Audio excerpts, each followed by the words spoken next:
President ట్రంప్కి problem ఏంటంటే he wants the entire island. లోకంలో ఉన్న 30% of gas reserves is in Greenland. European నేషన్స్కి భయం, ఈ ట్రంప్ ఇక్కడి నుంచి ఆగుతాడా, రేపు ఇంకేమైనా వచ్చి గుంచుతాడా అని. 15%, 25% టారిఫ్ పెట్టబోతున్నా 1st of February నుంచి. ఒకసారి యూరోపియన్ యూనియన్తో టారిఫ్ మీ సంతకం పెట్టిన తర్వాత మళ్ళీ మీరు అడిషనల్ టారిఫ్ ఎట్లా పెడతారు? నన్ను గుర్తుపెట్టుకోవాలంటే ఈ ట్రంప్ ఆయన మనిషి గ్రీన్లాండ్ తీసుకొచ్చాడు మన యూఎస్కి.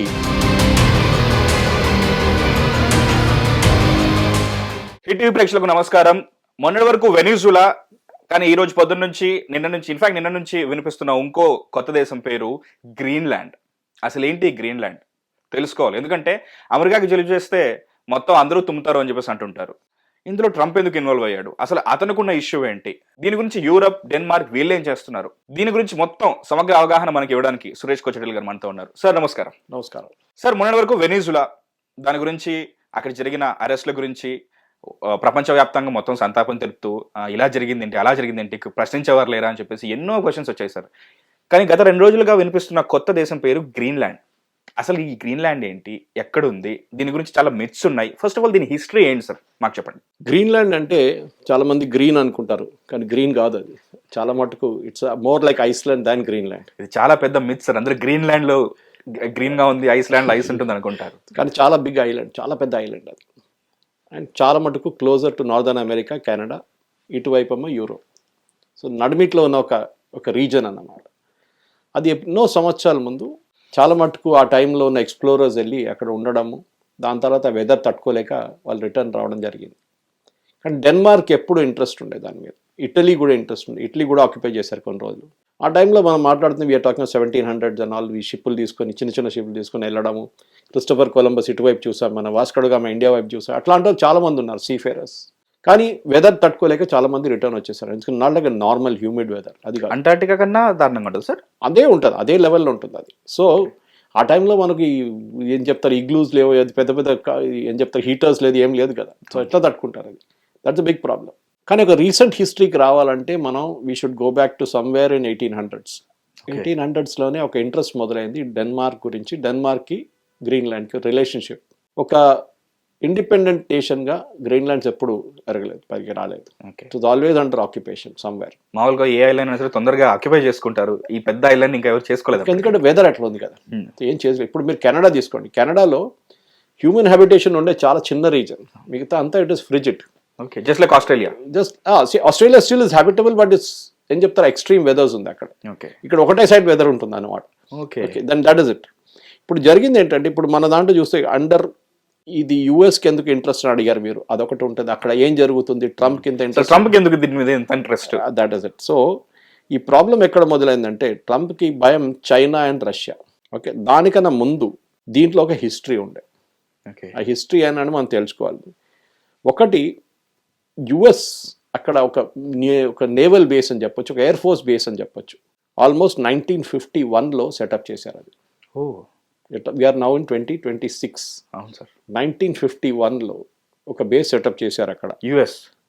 అప్పుడు మనం అడగొచ్చు, కరెక్టే కదా, వాళ్ళ పాప అక్కడ ఉన్నారు ఇన్ని సంవత్సరాలు, వాళ్ళకి ఇచ్చేవచ్చు కదా అని చెప్పొచ్చు. కానీ ఆ బేస్ ఎట్లా సెటప్ చేశారంటే, దాన్ని ఫ్రమ్ థూల్ ఎయిర్ బేస్ అని ఉండే ముందు, దాని పేరు THULE, థూల్. అది ఎయిర్ ఫోర్స్ బేస్గా ఉంచుకున్నారు. ఇంట్రెస్టింగ్ ఏంటంటే, అక్కడ ఆ టైంలో 300 మంది వెళ్తుండే అంతే. అండ్ వాళ్ళకు ఒక బెనిఫిట్ ఏంటంటే, అక్కడ వెళ్ళేటోళ్ళకి ఇన్కమ్ ట్యాక్స్ లేదు. యుఎస్ గవర్నమెంట్ ఏమన్నారు, సర్వ్ చేస్తున్న సోల్జర్స్ కానీ, నేవల్ పర్సనల్ కానీ, ఎయిర్ ఫోర్స్ వాళ్ళు కానీ, వాళ్ళకి ఇన్కమ్ ట్యాక్స్ ఉండదు, ఎందుకంటే అక్కడ వెళ్ళి ఉండాలి కదా వాడు, ఒక బెనిఫిట్ లాగా. So that one. దాని తర్వాత ఏం జరిగిందంటే, 1951లో ఒక ఒప్పందం చేసుకున్నారు. ఎవరు, డెన్మార్క్ అండ్ యుఎస్. సో మనది కొత్త కొట్లాడ కాదు, చాలా పాతది, మళ్ళీ తెర మీదకి వచ్చి అదే అంటారు. సో ఆ ఒప్పందాలు ఏం చేశారంటే, ఆ టైంకి 51లో సెకండ్ వరల్డ్ వార్ అయిపోయింది. ఆ టైంకి దాని తర్వాత ఒక న్యూక్లియర్ వెపన్ యూజ్ చేశారు ఫస్ట్ టైం, మనం చూసాం. హిరోషిమా నాగాసాకి మీద ఒక వెపన్ యూజ్ చేసినప్పుడు న్యూక్లియర్ అనే ఒక ఆప్షన్ తెలిసిపోయింది బయట. ఓకే. సో యుఎస్ ఏం చేశారంటే, ఇప్పుడు రష్యా కూడా డెవలప్ చేస్తున్నారు, మేము కూడా డెవలప్ చేసాం, రేపు రష్యా వైపు నుంచి మా మీద ఒక దాడి జరిగితే అది రూట్ ఇట్లా ఉంటుంది, రష్యా నుంచి వచ్చి, యూరోప్ పై నుంచి వచ్చి, గ్రీన్లాండ్ పై నుంచి వచ్చి యుఎస్ మీద పడుతుంది. ఓకే, సరే ఇటువైపు నుంచి కూడా ఆడొచ్చు, okay, that is also possible. కానీ రేరిటీ ఛాన్స్ ఇక్కడి నుంచి ఎక్కువ ఉంటుందని గ్రీన్లాండ్లో పెట్టుకుంటే ఈ మిసైల్ వచ్చే మిసైల్ని ట్రాక్ చేసి కొట్టచ్చు. ఓ మనం చూసాం ఇజ్రాయెల్ ఐరన్ డోమ్ యూజ్ చేశారు గాజా వార్లో. సార్. ఈవెన్ హూతీలు ఫైర్ చేసిన మిసైల్స్ కానీ ఇరాన్ ఫైర్ చేసిన మిసైల్స్ని ట్యాకిల్ చేయడానికి. దీని పేరు మార్చేశారు. దీని పేరు ఏం చెప్పేటంటే Pituffik space base. Space base. Forget the first name, second name space. Now it is not air force or naval base, ఇప్పుడు ఇది స్పేస్. ఎందుకంటే they have to tackle the intercontinental ballistic missile. దాన్ని ట్రాక్ చేయడం అంటే ఇప్పుడు ఎట్లయిపోయిందంటే Israel కూడా చూసుంటారు మీరు, ఇరాన్లో ఒక మిసైల్ లాంచర్ నుంచి మూవ్ చేసి బయటకు తీసుకురావడానికి 1/2 hour అయినా పడుతుంది. పెద్ద ట్రక్ ఉంటుంది. ఓకే. లేకుంటే ఏదైనా మీరు ఒక హౌసింగ్ కాంప్లెక్స్లో పెట్టారంటే అది ఓపెన్ చేయడానికి మీకు టైం పడుతుంది. అప్పుడు శాటిలైట్స్ అన్ని చూస్తూనే ఉంటారు అది మూవ్ చేసి 24/7 ఎప్పుడు. Now this fellow has moved the missile. ఇప్పుడు అది లాంచ్ చేయబోతున్నారు, దాని ట్రజెక్టరీ ఏంటి అని చూసుకుంటారు. అండ్ వీళ్ళు ఇక్కడ సెట్ చేసుకుంటారు ఐరన్ డోమ్. ఇంకొక ఇన్కమింగ్ మిసైల్ మన S-400 ఎట్లా వాడాం అట్లనే, లేకుంటే ఆకాశ్ ఎట్లా వాడాం ఆపరేషన్ సింధూర్ టైంలో, వాడు అక్కడి నుంచి ఫైర్ చేస్తే మనం ఇక్కడి నుంచి ఫైర్ చేసి 2 మిసైల్ వచ్చి కొట్టుకుంటే ఫినిష్ అయిపోతుంది. ఓకే. ఇజ్రాయెల్ హస్ కూడా 3-tier ఐరన్ డోర్ సిస్టమ్. మనకు తెలిసింది అది. ఒకటి వాళ్ళ బేసిక్ ఐరన్ ఒకటి ఉంటుంది, దాని తర్వాత నెక్స్ట్ డేవిడ్ స్లింగ్ అని చెప్పి పెట్టుకుంటాం. That is about half way through అనమాట. డేవిడ్ స్లింగ్ అనేది it actually operates in the atmosphere. ఈ కొన్ని మిసైల్ అట్మాస్ఫియర్ నుంచి వచ్చి మళ్ళీ రీఎంటర్ అవుతుంది అట్మాస్ఫియర్ లోపలికి. సో ఆ టైంలో కూడా ట్యాకిల్ చేయడానికి డేవిడ్ స్లింగ్ అని ఉంది. Last one is called patriot, which is about 1000 kilometers అవే నుంచి లాంచ్ చేసి మిసైల్ కూడా కొట్టేస్తుంది. అది యుఎస్ దగ్గర అది లేదు, ఇప్పుడు కూడా లేదు. So they have only individual targeting అన్నమాట. ఒక ఇండివిజువల్ మిసైల్ టార్గెట్. సో వాళ్ళు ఇప్పుడు కొత్త గోల్డెన్ డోమ్ అని కట్టబోతున్నారు. గోల్డెన్ డోమ్ దానికి ఈ ప్రాజెక్ట్ కావాలి వాళ్ళకి. గ్రీన్లాండ్ కావాలి, అది గ్రీన్లాండ్ లో కావాలి. So that is the first thing. ఎందుకంటే యూఎస్ దగ్గర ఆల్రెడీ ఒక సిస్టమ్ ఉంది థాడ్ అని చెప్పి, THAAD. ఇంకోటి ది హ్యావ్ పేట్రియట్. ఈ 2 మిసైల్ సిస్టమ్స్ కూడా ఆల్మోస్ట్ లైక్ మన S-400 లాగానే ఉంటుంది. అది సేమ్ థింగ్. టెక్నాలజీ వైజ్ కొంచెం మార్పులు ఉన్నాయి అక్కడెక్కడ. సో 51లో ఈ ఒప్పందం చేసిన తర్వాత దీన్ని కన్వర్ట్ చేసుకున్నారు యాజ్ అ వన్. ఇది ఒక ఎర్లీ వార్నింగ్ రాడార్ సిస్టమ్ ఒకటి. అండ్ ఆ రాడార్ సిస్టమ్ నుంచే ఇది బ్యాలిస్టిక్ మిసైల్స్ని ట్యాకిల్ చేస్తుంది. ఓకే. సో కొత్తదేం కాదు. సో ఇది పాత స్టోరీ. ఎందుకు చేశారంటే, ఎందుకు ఇప్పుడు అర్జెన్సీ ఎందుకు వచ్చిందంటే, యుఎస్కి చైనా ఎక్కువ భయం రష్యా కన్నా.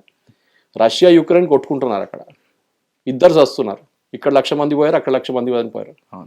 రష్యన్ ఇండస్ట్రీ కూడా కొలాప్స్ అయిపోయింది ఆల్మోస్ట్. వాళ్ళు కానీ ఇరాన్ నుంచి తెప్పించుకుంటున్నారు మిసైల్స్. ఇప్పుడు ఇరాన్ మీద కొట్టిన తర్వాత ఇరాన్ కూడా బంద్ చేసేసారు. రష్యా మీద ఎక్కువ భయం లేదు, ఇప్పుడు చైనా మీద భయం. చైనా ఏం చేస్తారు రేపు అని. దీని నడుమిట్లో చైనా ఒకసారి వచ్చి డెన్మార్క్ దగ్గర అడిగారు, మాకు ఐలాండ్లో ఒక బేస్ ఇవ్వండి అని. ఓకే. ఆల్రెడీ ఏదైతే యుఎస్ అక్కడ బేస్ పెట్టుకున్నారో ఇప్పుడు స్పేస్ గా మార్చుకుంటున్నారు. ఇప్పుడు అదే ప్లేస్ చైనా కూడా అడుగుతుంది, ఎందుకంటే వాళ్ళకు కూడా అదే ఐడియా ఉండొచ్చు. చైనా చూడండి, చైనాది ఏంటంటే ఎక్స్పాన్షనిస్ట్ పాలసీ. ఎస్పెషల్లీ జీ జింగ్పిన్ వచ్చిన తర్వాత ఎక్స్పాన్షనిస్ట్ పాలసీ ఉంది. జిబూటి ఆఫ్రికాలో వాళ్ళకి ఒక బేస్ ఉంది. 2600 people ఉన్నారు అక్కడ. హంబంబోటా పోర్ట్ ఇక్కడ కొలంబో దగ్గర, ఇట్ అండర్ చైనీస్ ఆక్యుపేషన్. వాళ్ళు తీసుకున్నారు. కొక్కో ఐలాండ్స్ అని చెప్పి చిన్న ఒక ఐలాండ్ స్ట్రెచ్ ఉండే ఇక్కడ మన అండమాన్ నికోబార్లో టాప్ మోస్ట్ ఐలాండ్ పైన. అవును సార్. Belongs to Myanmar. అక్కడ బ్రిటిష్ టైంలో 300 feet ఒక రన్వే ఉండే. ఇప్పుడు సడన్ గా శాటిలైట్ పిక్చర్ చూసినప్పుడు యుఎస్ వాళ్ళు అది 3000 అయిపోయింది. ఎవరు కట్టారు? చైనీస్. వాళ్ళు కూర్చున్నారు అక్కడ. సో ప్రతి చోట వాళ్ళకి ఎక్కడెక్కడ వాళ్ళకి దొరుకుతుందో అక్కడన్నీ చైనీస్ ఈ బెల్ట్ రోడ్ ఇనిషియేటివ్ అని మొదలు పెట్టారు చూడండి వాళ్ళు. ఇప్పుడు పోలార్ రోడ్ ఇనిషియేటివ్ అని చెప్పి గ్రీన్లాండ్ లో లాంచ్ చేద్దామని చెప్పి వాళ్ళు అడిగినప్పుడు ప్రశ్న అడిగారు. బెల్ట్ రోడ్ ఇప్పుడు మళ్ళీ పోలార్ అది సపరేట్, ఇది separate. So Denmark said no, we will not give. Denmark కూడా ఇప్పుడు ప్రాబ్లం లేదు. ప్రెసిడెంట్ ట్రంప్ కి ప్రాబ్లం ఏంటంటే he wants the entire island. చిన్న బేస్ కాదు, మొత్తం ఐలాండ్ మాకు కావాలి, మా టెరిటరీ అయిపోవాలి. అది కాదు, అంత ఈజీ కాదు. ఎందుకంటే అక్కడ ఉన్న ప్రజలే ఆబ్జెక్ట్ చేస్తున్నారు ఫస్ట్. మనం ఒక మాట గుర్తుపెట్టుకోవాలి, ఎందుకంటే దీంట్లో చాలా మటుకు ఒక హిస్టరీ ఉందంటే ఒక హిస్టరీ ఉంది. ఏది యుఎస్ ఇట్లా కొనుక్కోవడంలో చాలా మటుకు హిస్టరీస్ ఉన్నాయన్నమాట. ఈ హిస్టరీ మొదలవుతుంది ఎప్పుడంటే మనం we should really go back and see Alaska అని వినుంటారు మీరు. అవును సార్, అలాస్కా. ఓకే. ఈ అలాస్కా బేస్ని యుఎస్ రష్యా దగ్గర నుంచి కొనుక్కున్నారు, అలాస్కా కంప్లీట్. ఓకే. ఆ టైంలో ఐ థింక్ $7 million ఎంతో ఇచ్చారు. ఎప్పుడు సార్ ఇది? Way back. This is long way back. First Louisiana, దర్స్ a territory in US called Louisiana. అది ఫ్రెంచ్ వాళ్ళ దగ్గర నుంచి కొనుక్కున్నారు. ఫ్రెంచ్ ఆక్యుపేషన్ ఉండే అప్పుడు అక్కడ. ఫ్రెంచ్ వాళ్ళ దగ్గర నుంచి US, that was in 1803. Okay. 1803లో $1.5 million ఇచ్చి కొనుక్కున్నారు Louisiana. It's a part of US now. Alaska which was a Russian territory, Russia ఇదే మన నెహ్రూ గారు చెప్పిన డైలాగే, లద్దాఖ్లో ఏముంది అక్కడ ఏం రాదు ఏం కాదు అని చెప్పిన మనిషి ఇప్పుడు అది కూడా అలాస్కా కూడా యుఎస్ తీసుకున్నారు. And they paid at that time around 7.2 million. This was 1867. First one Louisiana was 1803, Alaska was 1867. అక్కడ ఆగలేదు. దాని తర్వాత ఇదే డెన్మార్క్ వాళ్ళు వెస్ట్ ఇండీస్ వైపు there was an island called Virgin Islands. Okay, that is called Danish West Indies at that time. Danish West Indies. దాన్ని 25 million ఇచ్చేసి 1917లో 45 million తీసుకొని యుఎస్ కొనుక్కున్నారు అది. Because Denmark and West Indies, అందుకే Danish West Indies. So now that has become US Virgin Islands. So that is also part of US. ఇదన్నీ కొనుక్కున్నారు US. So US ఏమంటారు ఇది కొత్తదేం కాదు, మేము కొనుక్కోవచ్చు కదా ఎప్పుడైనా, మేము డబ్బులు ఇవ్వడానికి రెడీ ఉన్నాం, మీరు అమ్మడానికి మీరు రెడీగా లేరు. ఇదేం ఎట్లా అయిపోయిందంటే ఇప్పుడు ఏ దేశమైనా కానీ ఒక స్క్వేర్ ఇంచ్ కూడా ఇవ్వరు, ఎందుకంటే వాళ్ళ నేషనల్ ప్రెస్టీజ్. మన దగ్గర చాలా మంది అంటారు మనం వెళ్ళి పాకిస్తాన్ ఆక్యుపైడ్ కాశ్మీర్ గుంజుకుందాం మనదే కాదా అని చెప్తారు. అది మంచిదే, అక్కడ వెళ్ళి రాండి ఒకసారి, అప్పుడు తెలుస్తుంది. ఎవరు ఇవ్వరు, నార్ will we give, Nar will any nation give. ఒక్కరు కూడా ఇవ్వరు, స్క్వేర్ ఫీట్ కూడా ఇవ్వరు మీకు. ఇట్లాంటి పరిస్థితుల్లో ఇప్పుడు ట్రంప్ ఇంట్రెస్ట్ అక్కడే ఒకటి నేను చెప్పినట్ల missile sites and space, second China and రష్యాని కౌంటర్ చేయడం, third very important as usual oil. అక్కడ ఆయిల్ నిల్వలు కూడా ఉన్నాయా సార్? కానీ ఇప్పుడు దాకా తవ్వలేదు. ఆయిల్ ఉన్నాయి. 15% of the world's oil is in Greenland. After Venezuela ఇప్పుడు తెలిసిపోతుంది. కనెక్ట్ ద డాట్స్ అంటారు చూడండి ఇంగ్లీష్. అవును సార్. అది కాకుండా లోకంలో ఉన్న 30% of gas reserves is in Greenland. Exploit చేయలేదు ఇప్పుడు దాకా, ఎక్స్ప్లాయిట్ చేయరు ఎందుకంటే చాలా హార్ష్ వెదర్, డబ్బులు చాలా పెట్టాలి, వచ్చిన తర్వాత వస్తుందో లేదో అది కూడా తెలియదు. రిజర్వ్స్ ఉన్నాయి కానీ is it economical to dig it out, దాన్ని ప్రాసెస్ చేయడానికి ఉంటుందో లేదో తెలియదు. వెరస్ వెనిజువేలా ఇస్ ఆల్రెడీ దేర్. అవును, వెనిజువేలా మీకు తెలిసింది ఎందుకు వెళ్ళారండి, అండ్ అమౌంట్ కూడా ఎక్కువ, లైక్ సైజ్ కూడా ఎక్కువ. Venezuela is the world's largest oil reserve nation. 303 billion barrels వాళ్ళ దగ్గర ఉంది. నెక్స్ట్ 800 సంవత్సరాలు తవ్వుకుంటూ పోతే కూడా వాళ్ళంత ఆయిల్ ఉంది వాళ్ళ దగ్గర. కానీ వెనిజువేలా దగ్గర ఆయిల్ డిఫరెన్స్ ఏంటంటే they have heavy crude oil. లోకంలో క్రూడ్ ఆయిల్ డిఫరెంట్ వర్షన్స్ ఉంటుంది. లైట్ క్రూడ్ అంటారు, యుఎస్ ప్రొడ్యూస్ చేస్తారు shale oil. Shale oil especially Alaska, ఆ రష్యన్స్ ఎందుకు అమ్మారో తెలియదు. Now it's become a big oil producing area. Shale oil అంటారు, అంటే అంత డెప్త్ నుంచి తవ్వరు వాళ్ళు. It be very very shallow shale oil ఉంటుంది. అంత ఈజీగా రాదు కానీ it is easy to dig out. At the same time మీరు సౌదీ అరేబియాకి వెళ్తే అది కూడా కొంచెం మీడియం క్రూడ్, కొంచెం లైట్ మీడియం క్రూడ్ వస్తుంది. Venezuelan crude is heavy crude. మన ఎగ్జాంపుల్ ఇవ్వాలంటే మీకు మన డాంబర్ ఉందా, tar road, viscosity, that comes from that only. That oil is use for vitamin. Okay, so that processing చేయడానికి చాలా కష్టం దాన్ని. యుఎస్ దగ్గర చాలా మటుకు రిఫైనరీస్ ఉంది, ఎప్పుడో కట్టారు వాళ్ళు.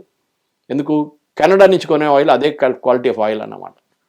కానీ ఇప్పుడు కెనడా 72% ఆయిల్ కెనడా దగ్గర నుంచి కొనుక్కుంటారు. కానీ చాలా మటుకు సదర్న్ లూజియానా వైపు ఉన్న టెరిటరీలో రిఫైనరీస్ అన్ని మూతపడ్డది, క్రూడ్ ఆయిల్ లేదని. అప్పుడు వెనిజువేలాని తీసుకొని వెనిజువేలన్ ఆయిల్ తీసుకొచ్చి ప్రాసెస్. ఇది Venezuela nothing to do with Maduro గిడూరో, ఇదంతా ఈ జియో పాలిటిక్స్ది ఇంకొక యాంగిల్ ఉంది. అందరూ మన మడూరో గురించి కాన్సన్ట్రేట్ చేస్తున్నా, కానీ ట్రంప్ కాన్సన్ట్రేట్ చేస్తున్నా మా రిఫైనరీస్ కి ప్రాసెసింగ్ కెపాసిటీ ఉంది కానీ ప్రాసెసింగ్ ఏం లేదు, ఇది తీసుకొచ్చి ప్రాసెస్ చేద్దామని చెప్పేసి.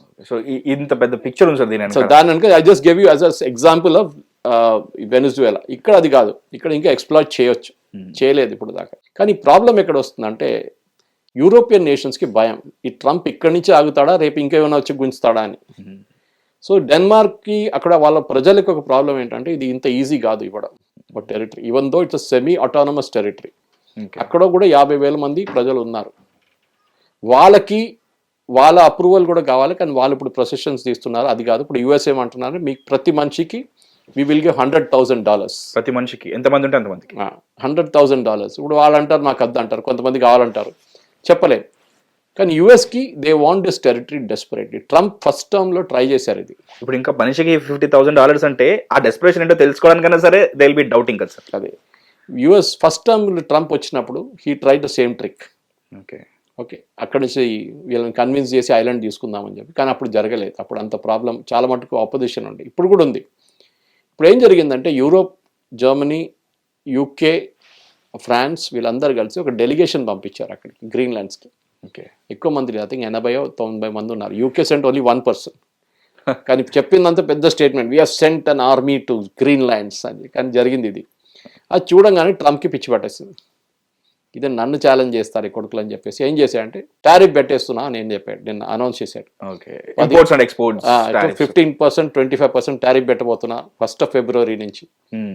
ఎవరెవరు పంపించిన గ్రీన్ ల్యాండ్స్కి వాళ్ళందరి మీద ఉంటుందని చెప్పి. యూరోప్లో ఇప్పుడు టెన్షన్లో ఉన్నారు ఏం చేయాలని, ఎందుకంటే యూరోప్ చాలా మటుకు వాళ్ళ ఎక్స్పోర్ట్స్ యూఎస్కి వెళ్తుంది, మనలా కాదు. ఓకే, ఇప్పుడు మీరు చూడండి, ఇప్పుడు మన యూఎస్కి మన టారిఫ్ పెట్టిన తర్వాత సెప్టెంబర్, అక్టోబర్లో మన ఎక్స్పోర్ట్స్ పడ్డది, కానీ నవంబర్, డిసెంబర్లో పికప్ అయింది. ఓకే, అంటే మనం డైవర్సిఫై చేసుకున్నాం. యూఎస్ కాకపోతే యూరోప్ కాకపోతే మన ఆస్ట్రేలియా, అక్కడ పంపిస్తున్నాం మనం. ఇప్పుడు యూఏఈ ఇవాళ ఒప్పందం చేస్తున్నాం యూఏఈతో. UAE head of state is here in Delhi. ఇది మనం చేస్తున్నాం. చైనా చూడండి, last month Chinese export record లెవెల్కి వెళ్ళిపోయింది, 2.1 బిలియన్. ఓకే, ఎందుకు? ఎందుకంటే వాళ్ళు మిగతా యూరోప్కి ఎక్స్పోర్ట్ చేస్తున్నారు, ఎక్కడ కావాలంటే ఎక్స్పోర్ట్. యూఎస్ వద్దు మాకు అంటున్నారు. యూరోప్ ప్రాబ్లం ఏంటంటే అది చేయలేరు వాళ్ళు, they are high cost economy. See US manufacturing ఎందుకు పడిపోయింది అనేది ఒక చిన్న ఎగ్జాంపుల్ మీకు ఇస్తాను నేను. అది nothing do with this Greenland issue, కానీ చెప్తాను it is the relevance they. ఒక కార్ యూఎస్లో తయారు చేయాలంటే నేను ఒక ఎగ్జాంపుల్ తీసుకుంటాను, just example, not actual amount. $40,000 అని పెట్టుకుందాం, లేకుంటే $25,000 అని పెట్టుకుందాం. అదే కారు మీరు చైనాలో తయారు చేస్తే $10,000 అవుతుంది. ఓకే, కార్ సేమే, క్వాలిటీ కూడా సేమే. వాళ్ళ లేబర్ కాస్ట్ తక్కువ. ఇక్కడ వాడు $10 per hour అంటాడు, అక్కడ వాడు $1 per hour లో పనిచేస్తాడు. ఆల్సో వాళ్ళ పాపులేషన్ కూడా. దానికోసం మన సాఫ్ట్వేర్ ఇండస్ట్రీ అదే కదా, మనం కూడా చేస్తున్నాం సాఫ్ట్వేర్ ఇండస్ట్రీ. ఇక్కడ ఏం చేస్తున్నాం మనం, లేబర్ ఆర్బిట్రాజ్. అదే పని యూఎస్లో చెప్పేయాలంటే మేము ఎక్కువ డబ్బులు ఇవ్వాలి, ప్రతిరోజుకి $60 ఇవ్వాలి, $6 ఇస్తే మనోడు ఇక్కడ పనిచేస్తాడు హైటెక్ సిటీలో కూర్చొని. ఇది లేబర్ ఆర్బిట్రాజ్. అదే బెనిఫిట్, అదే మనకు కాస్ట్ బెనిఫిట్ ఉంది, ఇంకేం లేదు. అదే H1B వీసా ఇష్యూస్ అని దాని నుంచే వస్తుంది అనమాట. సో ఎనీవే, ఈ గ్రీన్లాండ్స్కి వచ్చేదాకా ఇప్పుడు ట్రంప్ కావాలంటే ఈజీగా రేపు పొద్దునే తీసుకోవచ్చు గ్రీన్లాండ్స్ని, ప్రాబ్లమే లేదు. ఆల్రెడీ థ్రెట్ ఇచ్చాడు కూడా అది. ఎందుకంటే I think the Danish army is about 150,000 మంది ఉన్నారు అంతే. ఓకే, వీళ్ళకేమో మిలియన్స్లో ఉన్నారు. వాళ్ళ దగ్గర ఉన్నది 31 ట్యాంకులు, 31 ఎయిర్క్రాఫ్ట్, 40 ట్యాంకులు. డెన్మార్క్లో వాళ్ళ దగ్గర కచ్చరా లాగా పడింది ఎయిర్క్రాఫ్ట్ యూఎస్ దగ్గర. కావాలంటే రేపు పొద్దున పంపించి వితిన్ 10 minutes టేక్ ఓవర్ చేసుకోవచ్చు. కానీ it will have long term repercussions. ఎందుకంటే ఒక దేశం మీద ఆక్రమించి తీసుకోవాలంటే యుఎస్ కాంగ్రెస్ అప్రూవల్ కావాలి. ఓకే, ఎందుకంటే you have started a war. అవును సార్. సో వీళ్ళ దగ్గర ఒక ప్రొటెక్షన్ తీసుకోవడానికి ఏం చేశారంటే యుఎస్ కాంగ్రెస్, ఇప్పుడు వెనిజువేలా మీద సెకండ్ దాడి ఎందుకు జరగలేదు, యుఎస్ కాన్కర్ చేయలేదు వెనిజువేలాని. ఇప్పుడు కూడా చూడండి, ట్రంప్ ఏమన్నాడు ఫస్ట్ కాగానే మధురగా we are going to run Venezuela అన్నారు. ఇప్పుడు దాని గురించి మాట్లాడలేదు. ఎందుకంటే యుఎస్ కాంగ్రెస్ అంటే వాళ్ళ పార్లమెంట్లో ఒక చట్టం ఉంది, దట్ పార్లమెంట్ అప్రూవ్ చేయకుండా ప్రెసిడెంట్ ఇది చేయలేరు. ఇది ఒక ఇష్యూ ఉంది. ఇది ఇప్పుడు రేపు కావాలనుకున్నా సరే, లైక్ కావాలనుకున్నా కానీ ఎస్, ఎందుకంటే ఆయన మిస్యూజ్ చేయకూడదు ఆయన పవర్. దానికోసం ఇన్ఫాక్ట్ ఆ పవర్ ఇచ్చేస్తే ఇంకా ఆయన ఏమైనా కూడా చేయొచ్చు. యాక్చువల్లీ మీరు గుర్తుంటుంది మీకు, వెపన్స్ ఆఫ్ మాస్ డిస్ట్రక్షన్ ఉందని చెప్పి సద్దాం హుసేన్ మీద దాడి చేశారు. ఏమైనా దొరికిందా? ఏం దొరకలేదు. సద్దాం హుసేన్ పోయాడు, దాని తర్వాత అక్కడ జరిగిన గొడవలు అక్కడ జరిగింది అంతే, అందరికి తెలుసు అది. దెన్ లిబియాకి వెళ్ళారు, అక్కడ కూడా అదే డైలాగ్ కట్టారు వీళ్ళు. అక్కడ కూడా గతాఫిన్ కిందకి దింపి ఆయన చంపేశారు, అక్కడ కూడా గొడవ అదే నడుస్తుంది. ఇదంతా అంతే సంగతి. సో ట్రంప్కి అంటే ఒక ఆయన ఏం చెప్తారు, ఒక ట్రాన్సాక్షన్ పర్సన్ ఆయన. నేను ఈ వర్డ్ ఎప్పుడు వాడతాను interview, transaction person, real estate మనిషి. నేను ఈ ల్యాండ్ ఉంది, ఇన్ని ఏకర్లు ఉన్నాయి, ఎంతకి ఇస్తావు చెప్పు, ఇది ఆయన మాట్లాడతారు. నీ దగ్గర 100 acres ఉన్నాయా, సరే నేను ఇంత ఇస్తా, ఎంత తీసుకుంటావు? ఆయన బార్గెన్ చేస్తాడు, లేదు ఇది చాలా తక్కువ, డబుల్ చేయమంటారు. నేను డబుల్ చేయను, 1.5 times డబుల్ చేయను, నీకు కొంచెం ఇంకా $50 ఎక్కువ వస్తా, $50,000 ఎక్కువ వస్తా, ఇస్తావా లేదా? లేకుంటే ఇంకా ప్లేస్ పోతాను. ఇది transaction. Is a real estate guy, basically business man. అసలు ఆయన పొలిటీషియన్ కాదు, even now is a business man. Trump organization వాళ్ళు బిల్డింగ్లు కట్టారు చాలా మటు, ఈవెన్ ముంబైలో ఉంది వాళ్ళ real estate projects. Is a transaction person. ఆయనకి ఏంటంటే ఎక్కడ కావాలంటే నేను వెళ్ళిన తర్వాత నన్ను గుర్తుపెట్టుకోవాలంటే ఈ ట్రంప్ ఆయన మనిషి గ్రీన్లాండ్స్ తీసుకొచ్చాడు మన యూఎస్కి, 51 స్టేట్ చేసేసాడు. ఈ make the 51st state of United states of America. ఇది గుర్తుపెట్టుకోవాలి. ఎందుకంటే యుఎస్ ప్రెసిడెంట్కి 2 terms ఉంటుంది, ఒకటి ఆల్రెడీ అయిపోయింది, సెకండ్ టర్మ్, నెక్స్ట్ టర్మ్ ఈ కెనాట్ కాంటెస్ట్. జేడీ వాన్స్ ఎవరో గెలుస్తారు మనకు తెలియదు. కానీ నెక్స్ట్ యుఎస్ ప్రెసిడెంట్ వస్తే ఈ పాలసీ ఫాలో చేయాలని ఎక్కడ గ్యారంటీ లేదు. అది even in case of Venezuela reverse చేయొచ్చు. రేపు డెమోక్రాట్స్ ఎలక్ట్ కావచ్చు, రేపు చెప్పలేము. అమెరికన్ ప్రజలకు ప్రాబ్లం ఏముందంటే ఇప్పుడు వాళ్ళ ఇన్ఫ్లేషన్ అండర్ కంట్రోల్లోనే ఉంది, కానీ అన్ఎంప్లాయ్మెంట్ చాలా ఎక్కువ ఉంది. టారిఫ్లు పనిచేయట్లేదు. ఇప్పుడు రేపు సుప్రీంకోర్టు రేపు ఆర్డర్ ఇవ్వబోతున్నారు ఈ టారిఫ్ల మీద. ఈ టారిఫ్ కొట్టిపడేశారనుకోండి ట్రంప్ది, ఇప్పుడు దాకా ఉన్న టారిఫ్లు మొత్తం ఒకటేసారి వెళ్ళిపోతుంది. అది కాకుండా ఇప్పుడు ఇంకా రివోక్ కూడా చేసే అవకాశం కూడా రివోక్ అక్కర్లేదు, ఆటోమేటిక్లీ గెట్స్ రివోక్డ్. సుప్రీంకోర్టు కొట్టి పడేస్తే వాళ్ళు ఆటోమేటిక్ ఈవెన్ మన మీద చేసిన టారిఫ్లు కూడా పోతాయి. వర్స్ ఆయన ఇప్పుడు దాకా కలెక్ట్ చేసిన అమౌంట్ 2,000 బిలియన్ 250 బిలియన్ ఉంది, అది రీఫండ్ చేయాల్సి వస్తుంది. ప్రతి మనిషికి ఎవరి దగ్గర తీసుకున్నాడు వారి అందరికీ రీఫండ్ చేయాల్సి వస్తుంది. లెక్క అనా పైసాతో సహా అంటారు కదా, అట్లా తో మునిగిపోతాడు. How do you do it అనేది క్వశ్చన్ వస్తుంది. గ్రీన్ ల్యాండ్స్ అనే ఒక ప్రాజెక్ట్ తీసుకొస్తే రేపు ఆయన అక్కడి నుంచి ఉన్న దాన్ని ఎక్స్ప్లాయిట్ చేసుకోవచ్చు, న్యాచురల్ రిసోర్సెస్ కానీ ఏంటి. కానీ అక్కడున్న ప్రజలు ఒకటి అంగీకరించట్లేదు, అమెరికన్ కాంగ్రెస్ అంగీకరించారు, మూడవది డెన్మార్క్ అండ్ యూరోప్ కూడా అంగీకరించారు. బికాస్ ట్రంప్కి ఒక ఇమేజ్ ఆల్రెడీ చాలా దిగిపోయింది అక్కడ. ఇప్పుడు ఈ దీంతో యూరోప్ కూడా భయపడుతున్నారు, కానీ వాళ్ళు మాట్లాడడానికి వాళ్ళ దగ్గర దమ్ము లేదు. ఎందుకంటే యూరోప్ ఎప్పటి నుంచో నేటో అలయన్స్లో ఉంది, మీకు తెలుసు, నార్త్ అట్లాంటిక్ ట్రీటీ ఆర్గనైజేషన్. ఇప్పుడు ఈ గ్రీన్లాండ్ కూడా యుఎస్ వచ్చి బేస్ సెటప్ చేసుకున్న 1931 నుంచే ఈజ్ అండర్ నేటో. యుఎస్ ఏమంటారు, మీ ప్రొటెక్షన్కి నేను ఇక్కడ ఉన్నాను, నన్ను వెళ్ళిపోమంటావు ఇక్కడి నుంచి అంటున్నారు. So they want we're here to protect you.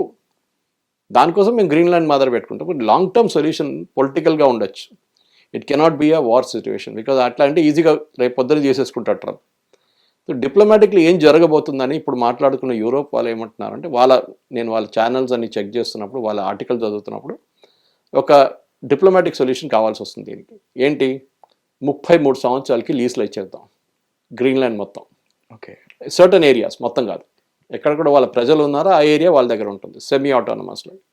లేదు 90 మన దగ్గర కూడా ఉంటుంది, చూసుంటారు మీరు కొన్ని ఏరియాస్, హైటెక్ సిటీ కంపెనీ, ఐటీ కంపెనీ 33 సంవత్సరాలు లీజ్ అని చెప్పేసి అంతే. అది తర్వాత రాదు, అది అంతే సంగతి, అమ్మినట్లు అయిపోతుంది అది. ఇది కూడా అదే జరుగుతుంది. అప్పుడు దాకా మర్చిపోతారు అందరూ. ఈ ప్రతిపాదన చేసింది సార్ యూరోప్ వాళ్ళు. సో అది ట్రంప్ వెళ్ళిన దాకానే. ఇప్పుడు యూరోప్తోని ఆల్రెడీ వీళ్ళకు ట్రేడ్ ప్యాక్ట్ ఉంది, సైన్ చేశారు, ఫ్రీ ట్రేడ్ అగ్రిమెంట్ సైన్ చేశారు. మనం నెగోషియేట్ చేస్తున్నాం కదా ఇండియా, అట్లనే వాళ్ళతో ఆల్రెడీ ఒప్పందం చేసుకున్నారు. కానీ యూరోపియన్ పార్లమెంట్ ఇప్పుడు దాకా అది అప్రూవ్ చేయలేదు. యూరోప్లో ఒక పార్లమెంట్ ఉంది, all the European countries, 32 European countries ఉన్నాయి ఈయూలో, వాళ్ళు అప్రూవ్ చేయలేదు ఇంకా. వాళ్ళు నిన్నేమన్నారు, మేము దీన్ని స్టాండ్ బైలో పెట్టేస్తున్నాం, we will not proceed with this, ఒక థ్రెట్. వాళ్ళ దగ్గర ఇంకోటి ఉంది, రివర్స్ బజూకా అని చెప్పి, bazooka is like missile bazooka అని చెప్పి వాళ్ళ దగ్గర కాన్సెప్ట్ ఉంది. అంటే ఏంటంటే, మా మీద మీరు టారిఫ్ పెడితే మేము కూడా మీ మీద టారిఫ్ పెడతాం, ఇక్కడ నుంచి అడిగి ఎద్దరు, అక్కడ నుంచి అడిగి అంతే దూరం అంతే. సో ప్రాబ్లం ఎక్కడ వస్తుందంటే, యూరోప్కి అమెరికా మీద డిపెండెన్స్ చాలా ఎక్కువ. ఫర్ ఎగ్జాంపుల్ ఆటోమొబైల్స్ ఆల్రెడీ వాళ్ళది 15% నడుస్తుంది టారిఫ్. ఓకే, అది కాకుండా మిగతా ప్రోడక్ట్స్ మీద చిన్న చిన్న టారిఫ్లు 3%, 4% ఉన్నాయి. మన దగ్గర కాదు, మనలాంటి 50 లేదు, చాలా తక్కువ అక్కడ. కానీ మొత్తం డిపెండెన్స్ యూఎస్ మీద ఉంది. వీళ్ళ ప్రోడక్ట్స్ యూఎస్లోనే, దానికోసం కాస్ట్ డిఫరెన్స్ చెప్పాను మీకు. అవును సార్, వీళ్ళు ఇండియాలో అమ్మలేరు, యూరోపియన్ కార్స్ తీసుకొచ్చి ఇండియాలో అమ్మలేరు. దానికోసం ఇండియాలో తయారు చేస్తున్నారు BMW, ఇండియాలో తయారు చేస్తున్నారు Jaguar Land Rover. They are doing it here because cost arbitrage ఉంటుంది మీకు.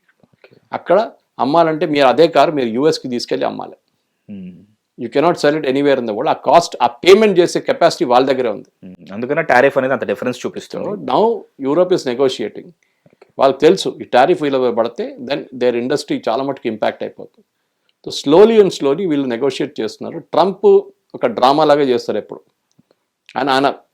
ఆయన పర్సనాలిటీ అది. Okay, I was listening to his commerce secretary వాళ్ళ పొద్దున, ఆయన అదే అంటున్నాడు, మీరు ఎక్కువ టెన్షన్ పడకండి, ఆయన మాట్లాడుతున్నా అట్లనే మాట్లాడతాడు. ఓకే, నాకు ఒక ఫ్రెండ్ ఉండే ముందు మీడియాలో, ఆడు మాట్లాడితే కోపం వస్తుంది అందరికి, ఏంటో ఇట్లా మాట్లాడతాడు, నేను మాట్లాడేది ఇట్లా అంటాడు, నేను ఏం చేయలేదు, వే ఆఫ్ స్పీకింగ్. ట్రంప్ కూడా అంతే, మన అమిత్ షా చెప్పినట్టు నా వాయిస్ ఇలా ఉంటుంది, నేను చాలా ఫ్రెండ్లీ పర్సన్ అని చెప్పినట్టు అనమాట. Same thing. So he saying Trump is like that. మీరు ఆయన హ్యాపీగా పెట్టుకోండి, ఆయన మిమ్మల్ని కూడా హ్యాపీగా పెట్టుకుంటారు. మోదీ గారి దగ్గర కూడా చెప్పారు, ఒకసారి అడ్వైస్ ఇచ్చారు, you keep him happy and he'll keep you happy. కానీ అట్ ద సేమ్ టైం యూరోప్లో ఉన్న ప్రజలకి ఇప్పుడు ఒక టెన్షన్, ఈయన ఇట్లా పోతే ఎక్కడికి వెళ్తాడు నెక్స్ట్, ఇది దొరికితే ఇంకెక్కడైనా ఇంకో ఐలాండ్ చూస్తాడా, ఇంకొక ఐలాండ్కి వెళ్తాడా అని ఒక డౌట్ ఉంది వాళ్ళ దగ్గర. సో డెన్మార్క్ ఆల్రెడీ చాలా సంవత్సరాల నుంచి యూఎస్తోని ఈ డీల్లో ఉన్నారు. ఇప్పుడే మనం నేర్చుకుంటున్నాం దాని గురించి.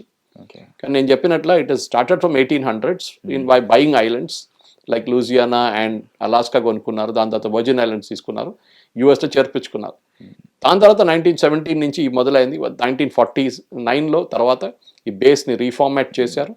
ఇప్పుడు అదే బేస్ని ఎక్స్పాండ్ చేసుకుని బహుశా ఇంకొక 5-6 బేస్లు సెటప్ చేస్తారు. అండ్ దే విల్ డెవలప్ ఒక కంప్లీట్ మిసైల్ సిస్టమ్ రష్యా వైపు నుంచో చైనా వైపు నుంచో రాకుండా చూసుకోవడానికి వాళ్ళు ఒక ఫ్యూచర్ చూస్తున్నారు. అదే ఒకవేళ వచ్చినా స్ట్రాంగ్ గా ఉండడానికి they will counter it. So Trump ఏమంటాడు, నేను ఇప్పుడు గురించి ఆలోచించట్లేదు, నేను 100 సంవత్సరాల ఇంకా తర్వాత ఉన్న దాని సంగతి గురించి ఆలోచిస్తున్నాను. I'm developing a system now to protect US. దానికి సహకరించండి మీరు అందరు కలిసి అని చెప్తున్నారు. సో ఇప్పుడు అతనికి ఒక స్ట్రాంగ్ రీజన్ ఉంది. ఆ రీజన్ లో ప్రాసెస్ గా తను ఒక డీల్ ఇచ్చాడు. ఆ డీల్కి ఒప్పుకోకపోతే ఒక థ్రెట్ ఇచ్చాడు. ఆ థ్రెట్ ని ఆల్రెడీ ఒప్పుకోవట్లేదు. సో ఇంటర్నేషనల్ కమ్యూనిటీస్ ఎలా తీసుకుంటున్నాయి వీటిని? మనకి ఏషియాలో ఏమి ఇంపాక్ట్ లేదు దీనికి, ఎందుకంటే ఏషియా వైపు అయితే రాడు ట్రంప్. ఇప్పుడు ఓకే, ఆయనకు ప్రాబ్లం ఉన్నది గ్రీన్లాండ్తోనే. ఇప్పుడు కూడా కాదు, లాస్ట్ టైం కూడా చెప్పాను కదా, ఫస్ట్ టర్మ్లో కూడా గ్రీన్లాండ్ అడిగారు, గ్రీన్లాండ్ నాకు కావాలి, గ్రీన్లాండ్ నాకు కావాలని చెప్పి. ఇది ప్రాసెస్ స్టార్ట్ అయింది హ్యారీ ట్రూమన్ టైం నుంచి. హ్యారీ ట్రూమన్ యుఎస్ ప్రెసిడెంట్గా ఉన్నప్పుడు 1940sలో ఇది అప్పుడు మొదలైంది. ప్రాబ్లం ఎక్కడ వచ్చిందంటే డెన్మార్క్ అనగానే ఒక న్యూక్లియర్ ఫ్రీ కంట్రీ వాళ్ళు. కానీ వాళ్ళొక ప్రైమ్ మినిస్టర్ ఉండే, ఐ థింక్ సమ్వేర్ ఇన్ 1947, ఆయన ఒక సంతకం చేసిండు వీళ్ళతో, యూఎస్ అని సీక్రెట్ అగ్రిమెంట్ చేసి మీరు న్యూక్లియర్ వెపన్స్ తెచ్చి పెట్టుకోవచ్చు థూల్స్ ఎయిర్వేస్ బేస్లో.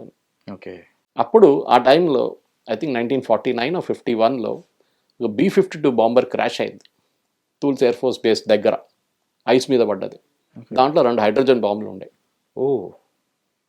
అది పెద్ద ఇష్యూ అయిపోయింది డెన్మార్క్లో. ఓకే, అంటే మీరు హైడ్రోజన్ బాంబు తీసుకుని ఎట్లా తిరుగుతున్నారు ఇక్కడ గ్రీన్లాండ్ అంటే, అప్పుడు వాళ్ళు సంతకం చేసే, మేము అప్పుడు ఒక ప్రధానమంత్రి ఉండి ఆయనతో చేసుకున్నాం మేము. అది వీళ్ళ మీద ఒక చాలా పెద్ద ఒక ప్రాబ్లం వచ్చింది. రివర్స్ కార్డ్ అయిపోయింది. సో డెన్మార్క్కి పెద్ద ప్రాబ్లం అయిపోయింది. అది తర్వాత న్యూస్ ఇప్పుడు నాకు కూడా తెలియదు ఎగ్జాక్ట్లీ ఏం జరిగింది. నేను చాలా మటుకు రీసెర్చ్ చేశాను కానీ ఎక్కడ ఇన్ఫర్మేషన్ లేదు. వీళ్ళు ఏమన్నారంటే మేము అది ఐస్ నుంచి డిగ్ చేసి బయటికి తీస్తున్నాం ఆ ఎయిర్క్రాఫ్ట్ని, ఆ బాంబ్స్. ఎందుకంటే ఒకసారి ఇది పలిగింది అనుకోండి ఎక్కడైనా, బ్లాస్ట్ అయితే జరగదు కానీ ఒకసారి న్యూక్లియర్ రేడియేషన్ జరిగితే మీరు ఐలాండ్ కాదు ఎక్కడ గ్రీన్లాండ్ మొత్తం ఖాళీ చేసి వెళ్ళిపోవాల్సి వస్తుంది. అనదర్ హిరోషిమా నాగసాకి ఈజీగా, another Fukushima or another Chernobyl. It will become like that. Hiroshima Nagasaki was an explosion.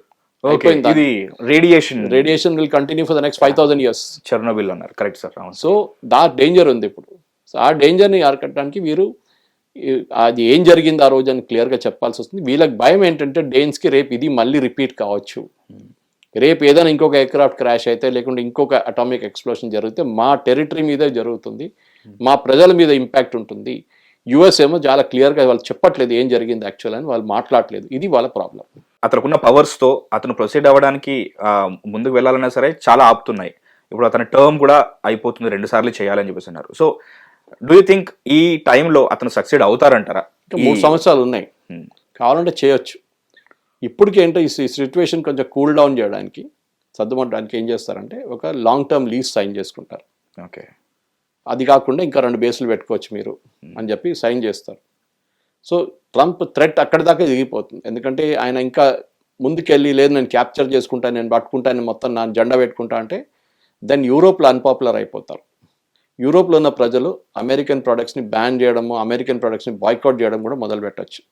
Harley Davidson motor bikes నుంచి బోర్బన్ విస్కీ దాకా ఏదైనా బాయ్కాట్ చేయొచ్చు. కెనడాలో అదే జరిగింది టారిఫ్ పెట్టినప్పుడు. సో ఎక్కువ రోజులు ఉండవు అది, కానీ అప్పుడు కూడా. సో ఈ పరిస్థితి రాకుండా చూసుకోవడానికి, ఎందుకంటే ఈయన is become very unpopular abroad. ఆయన అసలు పాపులారిటీ పోయింది అబ్రాడ్ మొత్తం. డొమెస్టిక్ ఆడియన్స్ వాళ్ళు ఏడుస్తున్నారు, మమ్మల్ని ఇక్కడ ఉద్యోగం లేదు, మమ్మల్ని చూసుకోండి, మీరు గాజా ఏం చూస్తున్నారు ఇక్కడ చూడండి అని చెప్పేసి, వెనుజువేలా ఏం చూస్తున్నారు మా సంగతి చూడండి అని చెప్పి, ఫ్యూచర్ ఏం చూస్తున్నారు ప్రజెంట్ చూడండి. అదండి ఇప్పుడు మిడ్ టర్మ్ పోల్స్ వస్తుంది నెక్స్ట్ 6 monthsలో. వాళ్ళకి మిడ్ టర్మ్ పోల్స్ అనే కాన్సెప్ట్ ఉంది. ఒక ఎలక్షన్, మన దగ్గర ఒక ఎలక్షన్ కాదు, వాళ్ళకి 2 ఎలక్షన్లు ఉంటాయి. నడిమిట్లో 2వ సంవత్సరం తర్వాత ఇంకొక ఎలక్షన్ వస్తుంది. దాంట్లో ట్రంప్ చాలా భారీగా ఓడిపోతారని చాలా మటుకు సర్వేలు చెప్తున్నాయి. వాళ్ళ party republican will lose badly. అది జరిగితే then Trump will become a lame duck president అంటాం వాళ్ళ లాంగ్వేజ్లో. అంటే వాళ్ళు ఏం చేయలేడు, ఆయన పవర్ పోతుంది. ఎందుకంటే పార్లమెంట్లో మెజారిటీ పోతుంది, వాళ్ళ కాంగ్రెస్లో మెజారిటీ పోతుంది, వాళ్ళ సెనెట్లో మెజారిటీ పోతుంది. దాంతో అయితే ఏం చేస్తారు, ఏం చేయలేడు. సో ఈ become next 2 years totally powerless ప్రెసిడెంట్గా కూర్చుంటారు. ప్రెసిడెంట్కి కొన్ని పవర్స్ ఉన్నాయి కానీ చాలా మటుకు దాన్ని రాటిఫై చేయాల్సింది కాంగ్రెస్. ఫర్ ఎగ్జాంపుల్ ఇప్పుడు ఈ టారిఫ్ పెట్టారు చూడండి, ఎమర్జెన్సీ పవర్స్ కింద పెట్టారు. ఎమర్జెన్సీ అంటే ఒకసారి ఎమర్జెన్సీ ఉంటుంది, రోజుకి ఎమర్జెన్సీ ఉంటుందా? భారతదేశం వ్యతిరేకంగా ఎమర్జెన్సీ, యూరోప్ వ్యతిరేకంగా emergency, you cannot do that. అది రేపు తీర్చిపోతుంది ఎట్లయినా సుప్రీంకోర్టు జడ్జ్మెంట్లో. కానీ ట్రంప్ ఒక ట్రాన్సాక్షనల్ పర్సన్ ఉన్నప్పుడు దాకా ఆయన చేస్తూనే ఉంటారు. లోకం దీనికోసం ప్రిపేర్డ్గా ఉండాలి. ఇప్పుడు టారిఫ్లు పెట్టిన తర్వాత ఒకసారి యూరోపియన్ యూనియన్తో టారిఫ్ మీ సంతకం పెట్టిన తర్వాత మళ్ళీ మీరు అడిషనల్ టారిఫ్ ఎట్లా పెడతారు? ఇది వాళ్ళు అడుగుతున్నారు. ఇష్టం వచ్చినట్టు ఎలా పెంచుకుంటాం అంటే మీతో సైన్ చేసిన దానికి ఒక శాంక్టిటీ లేదు, పోయింది అది అగ్రిమెంట్. అసలు మీరు పట్టించుకోవట్లేదు, వాళ్ళు ఎందుకు సంతకం పెట్టుకోవాలి? మనం అగ్రిమెంట్ లేకుండా నడిపించుకుందాం. మనం ఇంటెగ్రిటీ అనేది కూడా స్పాయిల్ అయిపోతుంది. మీరు మనతో అదే రేపు ఇండియాతో పెట్టుకున్నారు, మనం ఒప్పందం చేసాం, అన్ని అయిపోయింది, మన పార్లమెంట్ పాస్ చేశారు, వాళ్ళకి పార్లమెంట్లో ఉన్నది, వాళ్ళకి అసలు ప్రెసిడెంట్ సైన్ చేస్తే అయిపోతుంది. మన వైపు కూడా అంతే, we need not go to the parliament. కానీ మన రిప్రజెంటేటివ్ పీయూష్ గోయల్ గారిని ఎవరైనా సైన్ చేసేస్తారు. అది చేసిన తర్వాత రేపు రష్యా దగ్గర నుంచి మీరు అది కొన్నారని చెప్పి నేను ఇంకా 15% పెడతానంటే మళ్ళీ ఏమైంది? దాని అంటే శాంక్టిటీ అగ్రిమెంట్ పోయింది కదా. మళ్ళీ ఈ సైన్ చేసి ఫైదా అంటే మళ్ళీ no point in having it. So ఇది మనం ఆలోచించాలి. సో మీరు అడిగిన ప్రశ్నకి ఏషియా మీద ఏమైనా ఇంపాక్ట్ ఉంటుందంటే ఈ ఇంపాక్ట్ ఉంటుంది. ఓకే, దట్ ఈస్ ఒక అగ్రిమెంట్, ఒక ఒప్పందం చేసుకున్న తర్వాత దాన్ని ఆనర్ చేయాలి. అది కాకుండా అది సైన్ చేసాడు లేదు నేనేం చేసుకుంటా, ఆ టైంలో నా మూడు బాగుండే అప్పుడు చేసాను, ఇప్పుడు నా మూడు బాగాలేదు అంటాడు. ఇది Trump problem. So overall Greenland as an issue, historically అమెరికాకి గ్రీన్లాండ్స్ మీద చాలా మటుకు వాళ్ళకి ఏం చెప్తారు, ఒక బేస్ ఉంది అక్కడ, వాళ్ళకి చాలా రోజుల నుంచి వాళ్ళకి ఒక ఇంట్రెస్ట్ ఉంది అక్కడ. సో బహుశా చిన్నగా ఒక లీజ్ ఇచ్చేసి ఎట్లయినా దీని మీద ఒక అగ్రిమెంట్ చేసుకోవడం అని ఇప్పుడున్న డానిష్ గవర్నమెంట్ వాళ్ళ స్ట్రాటజీ అదే అనిపిస్తుంది. మొత్తానికి ఒక ఐస్లాండ్ పైన ఉన్న green colour clear picture. So Suresh గారు చెప్పిన ఆ పరిణామాలన్నీ ట్రంప్ ఉన్న 3 సంవత్సరాలు అవుతాయా? అండ్ ముఖ్యంగా మనం పట్టించుకోవాల్సింది నెక్స్ట్ రాబోతున్న ఆ సుప్రీంకోర్టు వర్డిక్ట్, దానివల్ల మనకి ఏమన్నా హెల్ప్ఫుల్గా ఉంటుందా? ఇవన్నీ కూడా మళ్ళీ తెలుసుకుందాం. అప్పటి వరకు stay tune to hit TV. This is Mahesh and Suresh గారు. చాలా చాలా చాలా థ్యాంక్స్, చాలా విలువైన విషయాలు మాకు చెప్పారు. Thank you. Hit TV app, ఇందులో short news, live news, entertainment shows, movies, digital magazines తో పాటు మీ జిల్లా వార్తలను కూడా ఫ్రీగా చూడొచ్చు. ఇంకెందుకు ఆలస్యం, వెంటనే హిట్ టీవీ యాప్ ని డౌన్లోడ్ చేసుకుని ఫ్రీగా ఎంటర్టైన్మెంట్ పొందండి. Hit TV app. Hit TV app. Please download hit TV app. Hit TV app ని ఫ్రీగా డౌన్లోడ్ చేసుకొని ఎంజాయ్ చేయండి. మీకు నచ్చిన ఎంటర్టైన్మెంట్ కోసం హిట్ టీవీ యాప్ ని ఫ్రీగా డౌన్లోడ్ చేసుకొని ఎంజాయ్ చేయండి. హిట్ టీవీ యాప్ ని డౌన్లోడ్ చేసుకుని ఆస్వాదించండి, ఆశీర్వదించండి. ఇంతమంది సెలబ్రిటీలు హిట్ టీవీ యాప్ ని డౌన్లోడ్ చేసుకోండి అని చెప్తున్నారంటే ఎంత మంచి యాప్ ఆలోచించండి. అమెరికా అమెరికా అమెరికా అమెరికాలో చదవాలనుకునే వాళ్ళకి విశ్వసనీయమైన పేరు మన శౌర్య కన్సల్టెన్సీ. UK లో 1 year masters. UK లో 1 year masters. 2 years work permit up to 5 years visa. Contact Saurya Consultancy. Contact 89851 89851.